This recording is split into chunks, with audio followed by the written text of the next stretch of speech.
This is part 7 of the series Mountains in the Life of Fulfillment.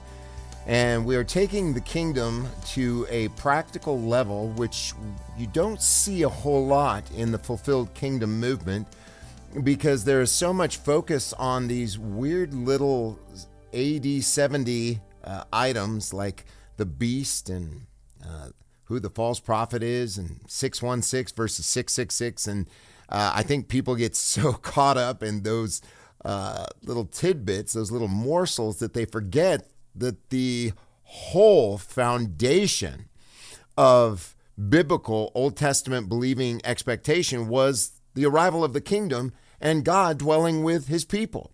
And so that is fulfilled, and it's beautiful. That was the first message of John the Baptist and Jesus as they began their ministry. Repent, the kingdom of heaven is here. It's at hand, at least. But what we're looking at right now is Luke chapter 18, and we're seeing this beautiful parable about a widow who bugged this judge so much. I mean, what it says is that she said, "Avenge me of my adversary." This judge didn't fear God. "Avenge me of my adversary." And she did this so much that the word of God says that it was wearing him down. It was wearing him down. She cried and was pleading with him so much, "Avenge me of my adversaries. Get rid of this mountain," that it wore him down. And what, it's not saying, God says, this obviously is an analogy. He says, "Shall not God avenge his own elect who cry day and night unto him?"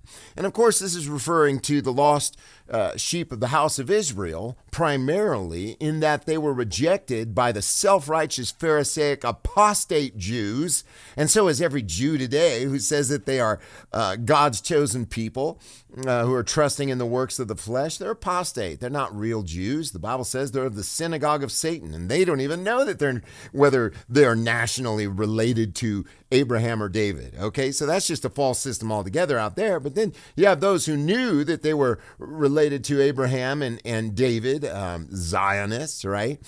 But God said they were of the synagogue of Satan, and they were accusing the northern kingdom because, they were so bad, they were so sinful that they got taken away. Yet God referred to Judah as Sodom and Egypt in Isaiah chapter 1 and called her treacherous Judah because she judged the widow, the one who lost her husband, the one who was given a bill of divorce. So she, all this time, along with these believing prophets, "When are you going to avenge me of my adversaries? When are you going to get vengeance on these people who have been accusing us? Shall not God avenge his own elect? They cry day and night, from the blood of righteous Abel to Zecharias. The blood cries out," we see. He says when he does it, he's going to do it speedily. Jesus said, "You are the generation," to the Pharisees in Matthew chapter 23. So the blood of the prophets cries out. The blood of the lost sheep of the house of Israel cries out. We see this in the Psalms. And specifically, we're going to hit Psalm 6, verses 1 through 10 right now. "How long, O Lord, do not rebuke me in your anger," this time period under the Old Testament, "nor chasten me in the heat of your fury." The law worked the wrath of God. "Have mercy on me, O Lord, for I am weak. O Lord, heal me, for my bones are troubled." This is the whole state of Israel, not just the psalmist. But this also could very well be Christ personifying Israel. "My soul also is exceedingly troubled. But you, O Lord, how, Lord? Return, Lord, return. Deliver my soul. Save me for your mercy's sake. For in death there is no memory of you." That was the status of all those who died under the old covenant. No memory, no celebration of God, as Isaiah says. "In the grave, who shall give you thanks?" The psalmist pleads with the Lord. As long as Israel is in the grave and Judah is in the grave, dead, no forgiveness of sins. Without shedding of blood, there can be no forgiveness of sins. And certainly Hebrews says those animals couldn't take away sins or purge the conscience. Hebrews 10 says in those sins, in those sacrifices, there is a remembrance of sins made every year. I am weary in my groaning. That's the whole creation of Romans chapter 8. The whole creation groans. They were longing to be present with God. All the night I make my bed swim. I melt my couch with my tears. He goes on, my eye is dim because of grief. It wastes away because of all my enemies, the accusers, those biting, devouring, self-righteous people who accuse God's people because they sin. Depart from me, all workers of iniquity. Jesus says that's what was going to happen when he would judge Judah and Jerusalem. Depart from me, you workers of iniquity. What? I never knew you. You were never mine. Why? They were trusting in the works of the flesh and their own strength. For the Lord has heard the voice of my weeping. That was the answer of God that we see in Revelation. He was finally going to cast that mountain into the sea, that burning mountain. The Lord has heard my cry. The Lord will receive my prayer. Let all my enemies be ashamed and exceedingly troubled. What did they say? They said, may the rocks fall on us and hide us from the face of him who sits on the throne and from the wrath of the Lamb. They were ashamed. Let them turn back and be ashamed in a moment.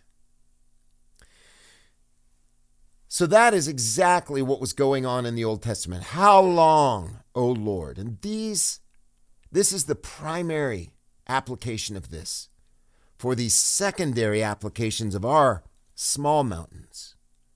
Listen, the big mountain's been conquered, okay? There is no more sin for the believer.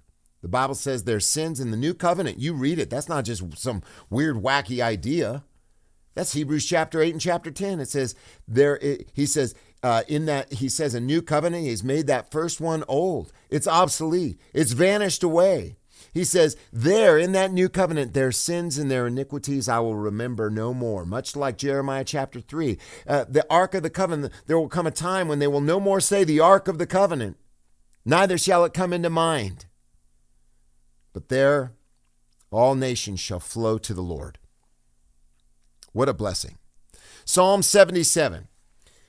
You know what? This is a rather long psalm. So this is part 7. Let's go ahead and continue this in episode 8. How long? This crying unto God.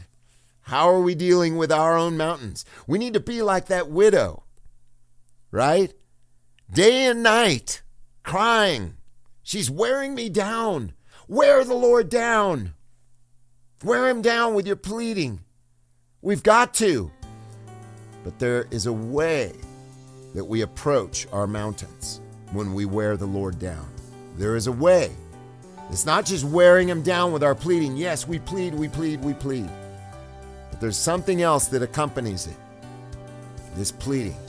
It's vital for restoration and mental and spiritual health. Vital. And we'll get to that in episode 8. God bless you, and please subscribe to our channel, NCMI Live. God's richest blessings.